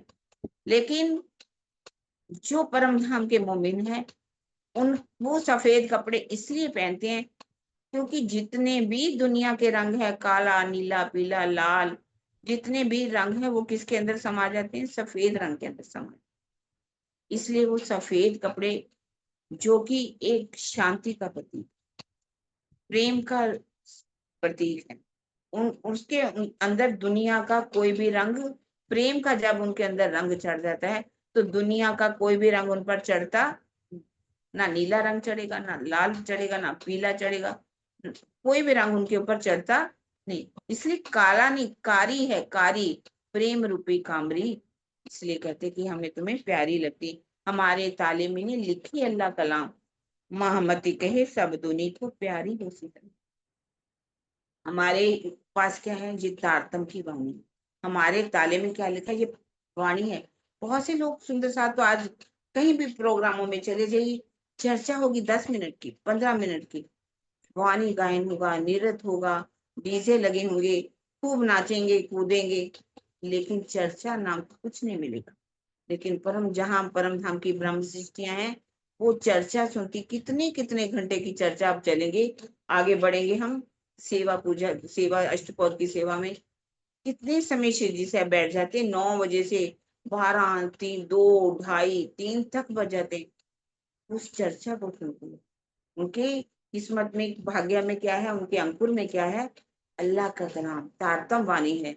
इसीलिए कहते ये एक दिन सुंदर साथ को भी प्यारी लगेगी। आज देखा जाए तो सुंदर साथ को ये वाणी कितनी अच्छी लगती है। सुबह देखो तो वाणी पढ़ते हैं, शाम को देखो तो वाणी पढ़ते हैं, दिन में देखो, कभी भी किसी चैनल पर भी देख लीजिए, सब पर वाणी को ही फैलाया जा रहा है। वाणी के अंदर सब सुंदर साथ डूबे हुए हैं। उनको आज पता चल गया कि इस वाणी के बगैर हमारी गति होने वाली ही नहीं। इस वाणी से ही हम सीख करके ही हमें मालूम कि हमारे राज्य का श्रृंगार क्या है, हमारी श्यामा का श्रृंगार क्या है, हमारा श्रृंगार क्या है, हमारा परम धाम कैसा है, हकीकत क्या है, मार्फत क्या है, हमारी निस्बत क्या है, सब बातों को जाना जा रहा है। नहीं तो ज्यादातर सुंदर सा आज से पहले अपने आप को दास भक्ति में ही डूबे हुए थे, अपने आप को दास ही बना करके पूजा कर रहे थे। लेकिन आज हमें पता चल गया कि हम दासी नहीं, हम अपने धनी की हृदयेश्वरी हैं, हम कैसे प्राणेश्वरी हैं, हम प्रियतमा हैं। आज हमें अपने नाते का पता चल गया, वो भी हकीकत में, और मार्फत में, तो राज्य हमारे में अंतर ही नहीं। इस तरह से जब ये प्रकरण उतर जाता है वहां पर, तो वहां पर क्या होता है, चर्चा जब हो रही होती है, तो कुछ मुसलमान जो हैं वो वहां पर आ जाते हैं। उनके बीच एक तरह चर्चा हो रही होती है, तो बहुत से मुसलमान निकल करके जा रहे होते हैं। अव्वल खान जो है, अव्वल खान का नाम विशेष होगा, उस शिव जी साहब की विशेष पहचान कर लेता है। तो घोड़े पर सवार होकर के आ रहे थे। तो उन्होंने कहा कि नूर मोहम्मद तो पहले चरणों में आ चुका था। अव्वल खान ने कहा कि ये वैरागी कौन है? इन वैरागियों की मुझे पहचान करा। तो उन्होंने कहा यदि तू छिपाएगा तो तू बहुत दामनगीर होगा। खुदा के पास जाकर के मैं तुम्हारा न्याय करवाऊंगा कि तुमने मुझे पहचान नहीं की, इसलिए तुम मुझे पहचान करवा दो। तब नूर मोहम्मद ने उनको कहा ये किस में शामिल है? दीन ने इस्लाम में शांति के धर्म इन्होंने अपना रखा है और सब कुरान को पढ़ते हैं। जितने भी इन बातनी अर्थ है इनके पास। अब जैसे ही उसको पहचान हुई, अव्वल खान था वो, कहते जिसके अंदर थोड़ा सा भी अंकुर होता है तो एकदम अंकुर निकलने शुरू। अब जैसे उनका अंकुर होने के कारण उसने अपने शरीर पर चाबुक मारने शुरू किए, इधर चाबुक मारे। शिव जी ने हाथ पकड़ा कि अव्वल खान अब तुम शांत हो गए, तुम परम धाम की आत्मा हो, तुम चरणों में आ चुके हो। उन्होंने जोश से जैसे अपना वरदहस्त रखा तो वो शांत हुआ, चरणों में गिर गया। अब उसी समय क्या है, मुकांद दास जी सबसे आगेवान होकर के सुंदर साथ को क्या सिखा रहे थे? परम धाम का नक्शा, क्षर ब्रह्मांड का नक्शा, योग माया का परम धाम के नक्शे जब दिखाए जा रहे थे, उन्होंने भी इन नक्शों से पहचान कर ली। कलमा की जब उन्होंने श्री जी साहब ने चर्चा में कलमा क्या है, तारतम क्या है, उसकी जब पहचान कराई तो अव्वल खां की रूह पर आए जबराइले किया जोर, जोश देख काफिर डरे करने लगे शोर। अव्वल खां के अंदर इतना जोश आ गया कि इस तन में मेरे इमाम मेहंदी बैठे हैं, ये मेरे अल्लाह ताला बैठे हुए हैं और मैं उनके स्वरूप की पहचान नहीं कर पाया। उनका जोश देकर के सब जो है डरने लगे। इस तरह से जो राजा जो है दर्शन करने भी आता है। तो वहां पर अब क्या होता है, एक घटना घट जाती है कि उदयपुर में जब सुंदर साथ रह रहे होते हैं, गोवर्धन भट्ट जो हैं, धोली भाई, इस तरह से बहुत से सुंदर साथ भी शिव जी के पास आ जाते हैं। अब औरंगजेब बादशाह ने अपनी एक फौज जो थी उधर के लिए रवाना कर दी और जाकर के कहा कि जो वहां का राजा है उसको कहो कि तुम इस्लाम धर्म अगर कबूल कर लोगे तो हम आपको 5 परगने देंगे। और उन्होंने किसको भेजा? अपने मथुरिया दूत को भेजा। और वहां का जो राजा था, वो राजा का जो पंडित था उसका नाम था गरीबदास पुरोहित। गरीबदास को कहा कि तुम हमें राजा के पास ले चलो और जा करके उनको कानों में बता दो, अगर आप इस्लाम धर्म कर लेते हो तो आपको क्या करना पड़ेगा, आपको हम 5 परगने जो है परगने भेंट स्वरूप देंगे। तो जैसे ही राजा बैठा हुआ था, गरीबदास पुरोहित ने कानों में जाकर के ये कहा कि आप, अगर राजा का संदेश आया है कि अगर आप इस्लाम धर्म को स्वीकार कर लेते हो तो आपके से परगने दूंगा। तो उन्होंने कहा कि यदि तू पुरोहित ना होता आज तो मैं धक्के मार करके तुम्हें यहां से निकाल देता।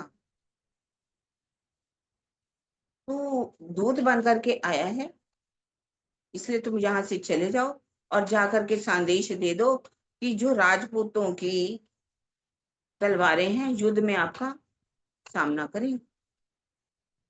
अब वो तो दूत वहां से चला गया और चारों तरफ ये बात फैल गई कि अब औरंगजेब बादशाह की फौज यहाँ पर आएगी ही आएगी और आकर के हमला करेगी। अब शिवजी साहब ने को आकर के संदेश दिया जाता कि राजा कहता कि आप वैरागी जो हो यहाँ पर ठहरे हुए हो, अगर फौज ने आकर के ऊपर हमला कर दिया, आपको आपका कुछ नुकसान कर दिया या आपको मारा पीटा तो हमारी बहुत बदनामी होगी। हम चाहते हैं कि आप यहाँ से कृपा करके कुछ समय के लिए यहाँ से चले जाओ। तो शिव जी साहब ने कहा कि आप चिंता नहीं करो, हम अपने आप इसको देख लेंगे। पर जब दूसरी बार भी कहा तो शिव जी साहब ने सोचा कि अब कुछ करना चाहिए। और ये सोचा गया कि जितना भी यहाँ सामान है, जितना भी, क्योंकि सब सुंदर साल के पास इतने वस्त्र इकट्ठे हुए हुए थे, यदि आगे चलना हो तो वो भार जो है उठाना भी मुश्किल था। तब सभी उन्होंने कहा कि ऐसा करिए, ये सामान जो है सामान बांट दीजिए। तो सामान को बांटना चाहा, तो उस समय क्या कहा जाता है कि वहां राणे ने जब भेजा गया संदेश, पहले तो 2 बार नहीं मारा, तीसरी बार सोचा कि अब हमें चलना। उस समय राणा को जो एक दजाल था वहां बैठा हुआ था, उसने सोचा कि इनको क्या करना चाहिए, हमें लूट लेना चाहिए। तो वहां पर राणा भीमसेन बैठे हुए थे। उन्होंने कहा कि अब वैरागियों को तो लूट तो लोगे, लेकिन आप बदनाम हो जाओगे। आप इनको जितना कमजोर समझ रहे हो उतना कमजोर मत समझना, ये इतने कमजोर नहीं है। मारेंगे आपको, मरेंगे तो सही, लेकिन आपको भी मारेंगे जरूर, छोड़ने वाले नहीं है। तो ऐसे समय में जब कहा गया कि अब ये सामान सबको बांट देना चाहिए, जितने निर्गुण सरगुण रूप में सब सुंदर साथ, कई निर्गुण थे और कई सरगुण थे, वैरागी भी थे, कई परिवार के साथ भी चल रहे थे। तो वहां पर सबको जितना भी सामान था बांट दिया गया। और महासिंह एक वहां थे, वो दर्शन करने के लिए शिव जी साहब के आए।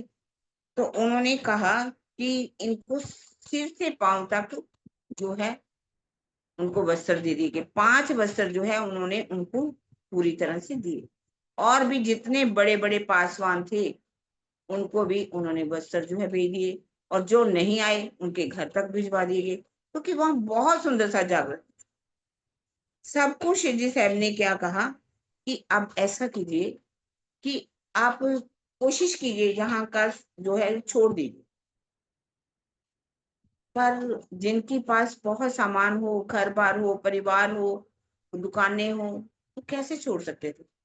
श्री जी साहब ने कहा यहाँ कुछ भी हो सकता है, इसलिए आप कृपा करके यहाँ को से छोड़ करके कुछ समय के लिए चले जाइए।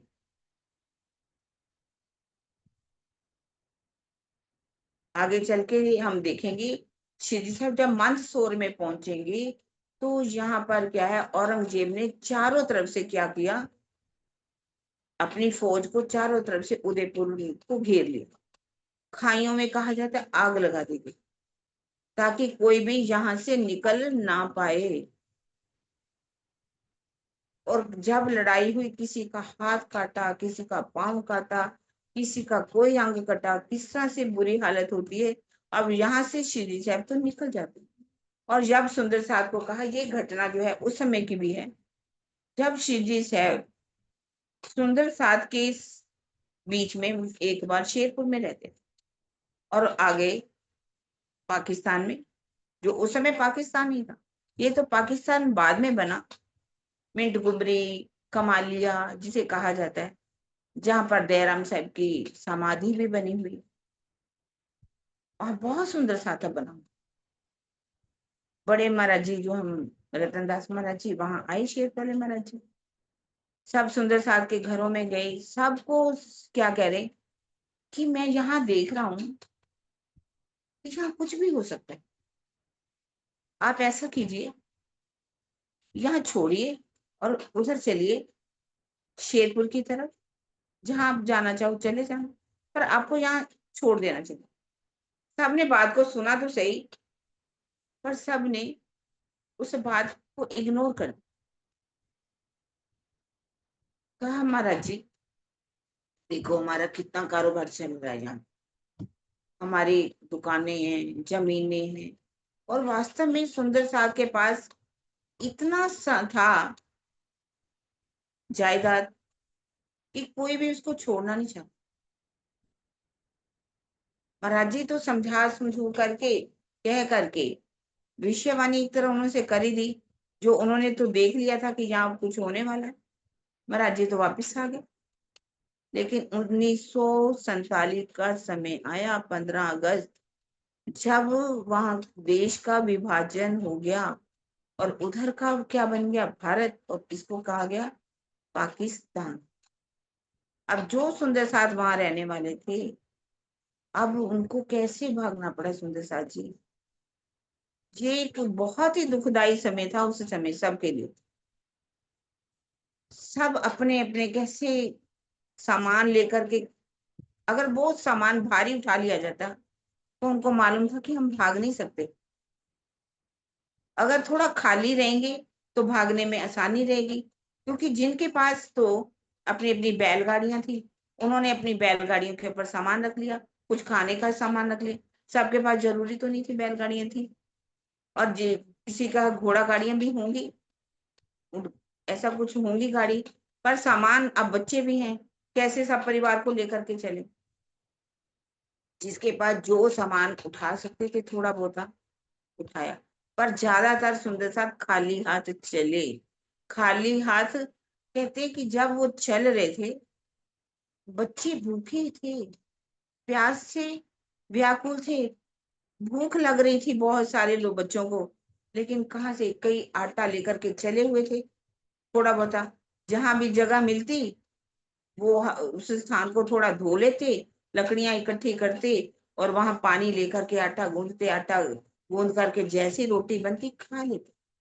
पर जिनके पास आटा उठाया हुआ था, कहा जाता है कि कुछ सरदार लोगों ने के पास जो था, उनके पास थोड़ा पैसे वाले ज्यादा होते हैं, उन्होंने अपनी सुविधा के साथ बैलगाड़ियों पर सामान ढोया हुआ था और लेकर के वो भी चल रहे थे सुंदर और भी सब पब्लिक वहां पर जो भी उधर से निकले थे वो चल रहे थे। और जब चल रहे थे तो बच्चों को भूख लगती थी, तो उनको कहते थे कि इन बच्चों को तो थोड़ा सा दे दीजिए। वो आज भी देखा जाए सबसे ज्यादा अगर सबको खिलाने की भावना हो तो सरदारों में, ये एक मानना चाहिए। हिंदुओं के पास होगा पर अपने परिवार को देखेगा, मैं अपने परिवार वालों को खिला दूं, सबको नहीं खिलाएगा। लेकिन सरदार लोगों में ये बात थी कि वो थोड़े थोड़े जितना भी दे सकते थे, बच्चों को भूखे नहीं रहने देते थे। वहां पर ये हालत हुई थी कि जो भी रास्ते में पकड़े जाते थे वो उनको पकड़ लेते थे, काट देते थे। गाड़ियों की गाड़ियां वहां से जब कहते आई तो गाड़ियों की गाड़ियां काट दी गई, और यहाँ तक कि बच्चों को तो इतना बुरी तरह से काटा, ऊपर उछालते थे और जैसे ही वो नीचे आते थे काट दिया था। और लड़कियों के साथ तो इतनी बदसलूकी होती थी, इतना बुरा हालत किया जाता था कि कुछ माँ बाप ने सोचा कि इन बच्चियों को यहीं छोड़ दिया जाए। बच्चियों का बुरा हाल करेंगे ये लोग। हमारे सुंदर साथ के बीच में ही एक ऐसे भी सुंदर साथ ने जितनी अपनी घटना स्वयं बताई कि मेरे माता पिता ने मुझे एक स्टेशन पर छोड़ दिया। अब जब से छोड़ करके वो आगे गाड़ी से निकल गए, उन्होंने के पास लड़कियां भी ज्यादा थी, ये छोटी थी, तो उन्होंने कहा इसको छोड़ दिया जाए। जब छोड़ दिया तो वहां से आगे का वहां गांव वाले लोग आए, उन्होंने कहा अरे ये तो उनकी बेटी है, ये तो यहाँ रह गई। उन्होंने उनको उठाया और वो ले गए, और बाद में जैसे मिले उनको उन्होंने दे दिया। और कैसे जिनकी जिंदगी कहते, जाको राखे साइया मार न सके कोई, बाल न बांका कर सके जो जग वैरी। भले ही अपने ही लोग थे वो वैरी हो गए। और सुंदर साथ जो थे, बताया जाता है कि उन्होंने अपने बच्चों को छोड़ दिया, लेकिन राजी जो वाणी उनके घरों में थी उस समय, उस वाणी को अपने सिर पर रखा। भले उन्होंने अपने घर का कोई सामान नहीं उठाया, सोना नहीं उठाया, चांदी नहीं उठाई, बच्चों को भी छोड़ दिया। जिसमें मैं कहूंगी आज सेठिया परिवार में कस्तूरी लाल सेठिया जी की भी नाम है। उन्होंने, उनके घर में एक छोटा सा बच्चा हुआ था, उन्होंने कहा इस बच्चे को कहाँ पालेंगे, कैसे रखेंगे। उस बच्चे को छोड़ दिया, लेकिन वाणी को नहीं छोड़ा, ले करके अब सभी कैसे पहुंचे शेरपुर में। बड़े महाराज जी कहते कि रात का समय था जब वो पहुंचे। बड़े महाराज जी को एहसास हो गया कि सुंदर साथ आने वाले हैं। उन्होंने वहां के सुंदर साथ को उठाया, कहा कि लाइटों का इंतजाम करो, बहुत से सुंदर साथ आने वाले हैं। उन्होंने कहा महाराज जी कौन, कोई आवाज तो है नहीं। कह रहे मैंने कहा ना आप उठ जाइए, खाना तैयार कीजिए। सुंदर साथ ने कैसे खाना तैयार किया, लाइटों के इंतजाम की, भीड़ की भूड़, कितने सुंदर साथ सारा इकट्ठा होकर के वहां पहुंचा। जब वहां पर पहुंचे, बड़े महाराज जी तो बाहर खड़े थे, सबको कैसे गले से लगाते हुए अपने पास लेकर के गए। और वहां पर सबको क्या कह दिया, सुंदर साथ जी इन भंडारों को खोल दीजिए, पेटियों को खोल दीजिए, किसी प्रकार की कोई कमी नहीं होगी। आप दिल खोल करके हाथ कंजूसी मत करना, जितना भी सुंदर साथ को जो चाहिए सब दे दीजिए। सब सुंदर साथ से कितना प्रेम किया उन्होंने, कैसे प्रेम के साथ सुंदर साथ को रखा, सबको भोजन करवाया। सब सुंदर साथ चरणों में गिरे, महाराज जी अगर हमने आपका उस समय कहना मान लिया होता तो आज जो हमारी हालत हो रही है ना वो नहीं होती। उस राजी तो हमारी हर चीज के लिए सुंदर साथ जी, हम देखिए हमारी आत्मा एक गवाही देती है अंदर से। कभी कभी हम आत्मा की आवाज को नहीं सुनते और अपना जीव का लालच जो होता है, गुणांगियों से जो घिरा हुआ है, जब उसकी आवाज सुन लेते हैं ना तो फिर हम रोते हैं। अरे मेरे अंदर से आवाज तो आई थी पर मैंने आवाज को नहीं सुना। वो आत्मा की आवाज क्या है, राज्य की आवाज होती है। लेकिन हम और कभी कभी उसको इग्नोर कर करके दुनिया के लालच लोभ में फंस जाते हैं और वो काम कर देते हैं और बाद में हमें पछताना पड़ता है। इस तरह से सुंदर साथ ने अपनी अपनी व्यथा सुनाई महाराज जी को। कहते हैं कि सुंदर साथ को खाना खिलाया, बिस्तरे दे दिए गए। पूरी पूरी रात महाराज जी घूमा करते थे कि मेरे सुंदर साथ को कोई कमी तो नहीं, मेरे साथ सुंदर साथ को कमी तो नहीं। एक बार कहा जाता है कि बड़े महाराज जी के पास एक सेठ आया हुआ था, उसने बड़ी सुंदर शॉल महाराज जी को भेंट में दी हुई और बड़े महाराज जी ने रखी हुई थी।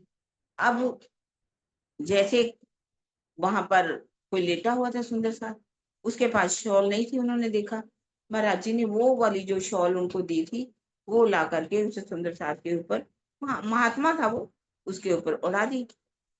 तो जो सेठ ने देखा कि ये शॉल तो मैंने, इतनी महंगी शॉल है, मैंने महाराज जी को भेंट के ली थी, तो महाराज जी ने तो इस फकीर जैसे को दे दी। तो जाके कहने लगा महाराज जी ये शॉल तो मैं आपके लिए लाया था। कहने लगे तूने ये शॉल मुझे दी थी? कहते हाँ दी थी। अब मैंने स्वीकार की? कहते हाँ की। अब मैं उसका क्या करूं, किसको दूं? अब उसका अधिकार आपका नहीं। जो आप कहते हैं कि दिता दान फिर मंगे थे मुसलमान। आपने जो सेवा दे दी, दान में दे दिया, तो अब आपका अधिकार खत्म हो गया। आपने जो चीज दे दी उसके ऊपर आपको नजर नहीं रखनी चाहिए कि वो किसको दी, किसको नहीं दी। मैंने अक्सर देखा स्वामी जी भी हमारे क्या करते हैं, इतनी बढ़िया बढ़िया कपड़े आते हैं, इतनी बड़ी बढ़िया शॉलें आती हैं, स्वेटर आती हैं। वो कहते हैं अगर मैं ही अपनी, मुझे देते हैं सब, सभी यही कहे कि मैं ही पहनूं मैं ही पहनूं, तो मैं तो अपनी ग्रह करूंगा इतना ढेर लग जाए। और मेरे साथ जो मेरे बच्चे हैं जिन्होंने अपना जीवन वार दिया, कल ही ये कहानी सत्य बात है कि महाराज जी के, स्वामी जी के पास एक घड़ी थी जो कई साल पुरानी थी, कई वर्षों पुरानी, वो उसको पहने हुए थे। और एक सुंदर साहब ने बड़ी महंगी घड़ी ला करके उनको दी और वो घड़ी स्वामी जी ने बच्चे को दे दी। वो कहने लगा स्वामी जी आपके पास तो इतनी पुरानी घड़ी है, वो घड़ी आप छोड़ दीजिए, ये मुझे दे दीजिए और ये आप लीजिए। कहते नहीं, ये घड़ी तुम पहनो, मेरे पास घड़ी है ना, मेरा काम चल रहा है ना। तो जितने बड़े होते हैं ना उनके अंदर थोड़ा सा भी लोभ नहीं होता, थोड़ा सा भी लालच नहीं होता, तभी वो परमहंस स्थिति को पहुंचते हैं। हमारे अंदर क्या होगा, किसी ने वो सूट जो हम नहीं पहनते ना, हम सोचते हैं कि अच्छा सा तो स्वयं पहन लेंगे और जो अच्छा नहीं लगा हम दूसरों को देंगे। तो सेवा जो है वो बड़े प्रेम से होती है, विनम्रता से होती है, दिल से होती है। और अपने सुंदर साथ की सेवा करनी है तो वो पहचानते ये मेरा सुंदर साथ है, ये मेरा परम धाम का सुंदर साथ है, मुझ में और इनमें अंतर नहीं है। इस तरह से महाराज जी ने कैसे सब सुंदर साथ की सेवा की। अब सुंदर साथ भी धीरे धीरे कैसे अपने अपने घरों में जाने लगे। मतलब घरों में नहीं, जैसे किसी को कोई जगह मिल गई, कहीं चले गए, कहीं चले गए, जा करके सुंदर साथ ने, यहाँ तक कि कहा जाता है, किसी ने टॉफियां बेची, किसी ने गोलियां बेची, किसी ने सब्जी बेची। जिन्होंने मेहनत की, क्योंकि खाली नहीं रहना चाहते थे, वो आज सुंदर साथ सबसे ज्यादा पैसे वाले हैं। सुंदर साथ जी जो महाराज जी के पास आए, जाकर के उनके आशीर्वाद से काम शुरू किए उन्होंने, आज उनके घरों में जाकर के देखिए कोई कमी नहीं है। सबसे ज्यादा सेवा देने वालों में वही सुंदर साथ हैं, जिनको मालूम है कि सेवा का मोल क्या है। जैसे कि राजा राम झंझन भाई ने सेवा दी, आज भी उन सुंदर साथ का नाम आता है। जैसे कि कोई मंदिर बन जाता है, तो वो, एक जगह मैं गई तो वहां मंदिर बन रहा था, तो उन्होंने कहा पहले तो उस समय एक राजा राम झंझन भाई थे, आज तो बहुत सुंदर सा राजा राम झंझन भाई है। और जो सेवा देते हैं, और उनकी सेवा से ही, चाहे वो मंदिर, आश्रम हो या गुरुकुल हो, कोई भी खड़े होते हैं। बिना सेवा से तो कुछ भी हो सकता नहीं। इस तरह से उनके आशीर्वाद से सब सुंदर सा जाकर के सेटल हो गए, सबके घर बने, कोठियां बनी, बंगले बने, सब कुछ बना। अब यहाँ पर सुंदर साथ ने, जिन्होंने नहीं शिवजी साहब की बात सुनी, उनका कैसे हाल होता है, बहुत बुरा हाल होता है। अब शिवजी साहब वहां से निकलते हैं, चल पड़ते हैं अब मंदसौर की तरफ, क्योंकि उन्होंने देख लिया कि अब हमारा यहाँ से चलना ही ठीक है। जब सुल्तान चढ़ा राने पर, तब भागा सारा देश, तब वहां से निकलने पड़ा, जुदे पड़े दरवेश। अब उस समय बैरागी भेष में सुंदर साथ, वो भी वहां से कैसे निकल पड़ते हैं, वहां से चलते हैं रामपुर के गांव में, और दुधलाई के पास जाते हैं। पूरनदास का एक हवेली है, वहां जाकर के हवेली बनाते हैं। जब शिवजी साहब वहां से चले मंदसौर की तरफ, तो मंदसौर में जब पहुंचे, उदयपुर से चलते हैं मंदसौर की तरफ जाते हैं, तो उनका जो उस समय समय आ जाता है, संवत 1736 लगा 37, जब मंदसौर के बीच में आए पहुंचे, तब मंदसौर के बीच में पहुंचे अभी पूरा गांव में। और उस समय शिवजी साहब का भेष कैसा, फकीरी भेष। इन समय फकीरी का भेख धरा अनूप, शोभा सब स्वरूप की, वारों को टिक रूप। कहते ऐसा स्वरूप उनका धारण था। उसको पहले मैं भजन के द्वारा, एक बहुत प्यारा मुझे भजन, जब मैंने कल बोला था कि मैं सुंदर साथ जी आपको सुनाऊंगी, वो सुंदर साथ जो है हमारे जयपुर के सुंदर साथ स्वर्णा बहन जी का लिखा हुआ है। इसमें इतना मतलब प्यारा भजन है, मुझे बहुत लाइनें अच्छी लगती हैं। आवाज अच्छी नहीं है, लेकिन भावों को समझेंगे सुंदर साथ जी। निज घर के पातशाह ने, पहना फकीरी बाना, निज घर के पातशाह ने, पहना फकीरी बाना, ऐसी छवि ब्रह्मांड में देखी कही सुनी ना, निज घर के पातशाह ने। टोपी है शीश ऊपर, गोटा किनार वाली, टोपी है शीश ऊपर, गोटा किनार वाली, उन पर ये कंठ पी की शोभा का क्या ठिकाना, उन पर ये कंढपी की शोभा का क्या ठिकाना, निज घर के पातशाह ने।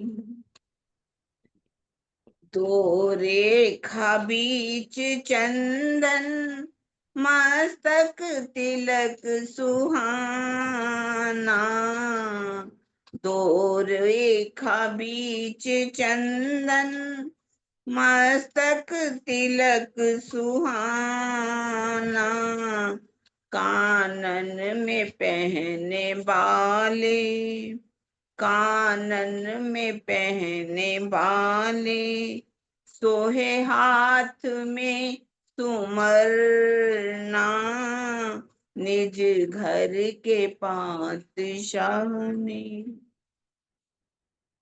सुंदर गले में कंठी, तुलसी की पहनी माला, चरणों में पनही धारे, चलते हैं हक सुभाना, चरणों में पनही धारे, चलते हैं हक सुभाना, निज घर के पातशाह ने। पहना फकीरी बाना, निज घर के पातशाह ने।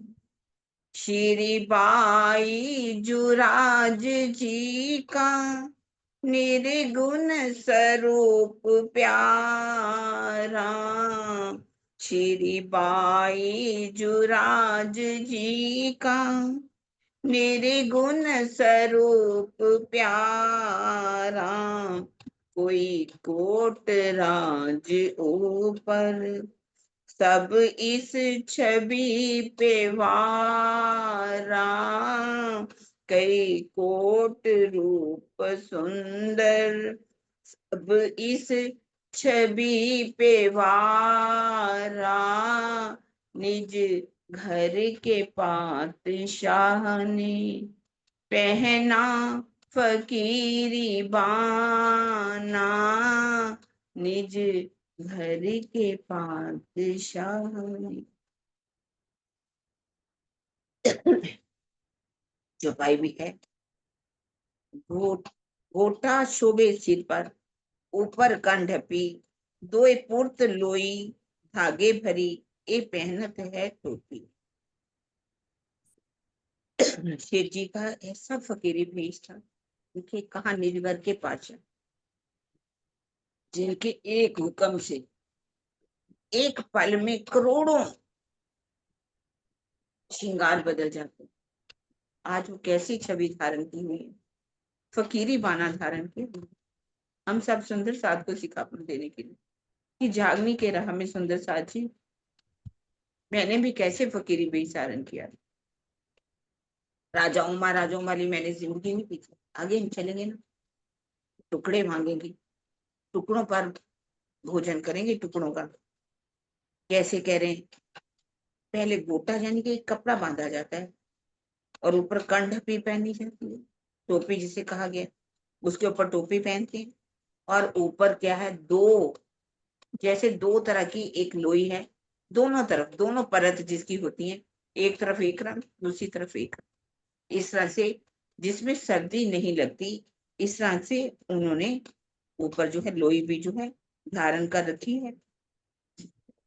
और अति सुंदर तिलक बन्यो, अति सुंदर सुहावना तिलक उन्होंने दो कैसे रखाए, बीच में एक लाल बिंदी है, और इसका गोपी चंदन सफेद का, उन्होंने गोपी चंदन सफेद रंग जो है उसका जो चंदन लगा रखा है, तिलक लगा रखा है। और जी श्रवणी शोभे कानों में ने, दो पाले कंचन की, अत राजत छब प्यार की, लगा प्यार फकीरी से। कानों में क्या है, श्रवणी। तो यहाँ पर कुछ सुंदर साथ का कहना कि जो श्रवणी कानों में पहनी हुई है वो क्या है, तुलसी की माला। पर वास्तव में तुलसी की माला की नहीं। तुलसी की माला इतनी भारी होती है कि वो कानों में जो है, कानों को फाड़ देगी। इस तरह से उन्होंने काने जो बाले हैं कंचन रंग के उन्होंने पहन रखे हैं। अत साजिद छब फकीर की लगा प्यार फकीरी से। अब उनको फकीरी से प्यार हो गया कि ऐसा जो छवि है, ऐसा मेरा फकीरी भेष में आनंद है जो शाल विशालों में नहीं है।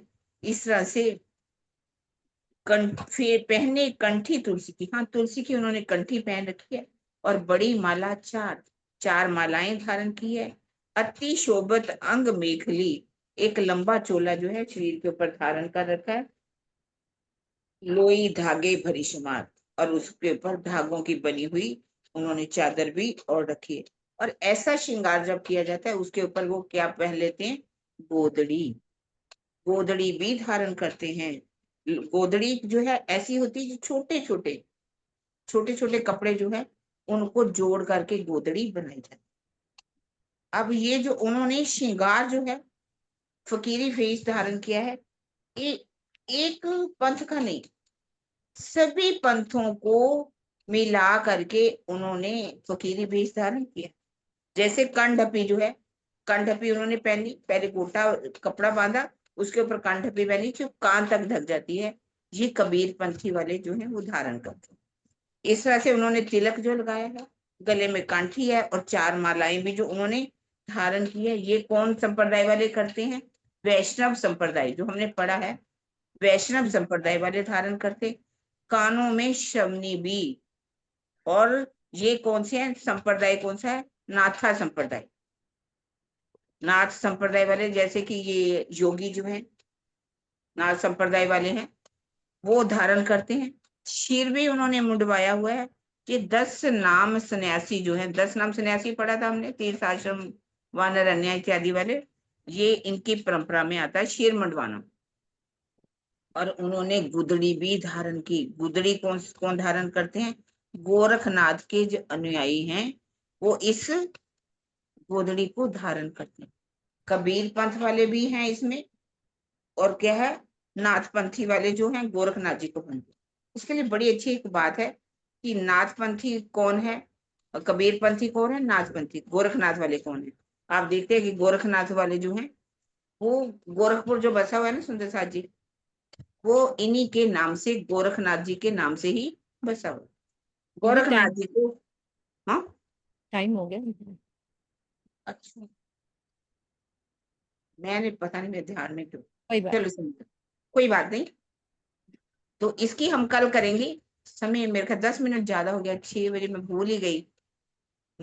समय ज्यादा हो गया। कोई अभी ये श्रृंगार कैसे है सुंदर साथ जी, हम इसका वर्णन कल सुनेंगे, कैसे सभी संप्रदाय को सम्मिलित करके उन्होंने श्रृंगार किया। इसको छुपाई को हम दोहरा देते हैं। जे शमनी शोभे कानुमिने, दोए बाले कंचन के, अत राजत छब प्यार की, लगा प्यार फकीरी से, लगा प्यार फकीरी से। प्रणाम जी सुंदर साथ जी, प्रणाम जी।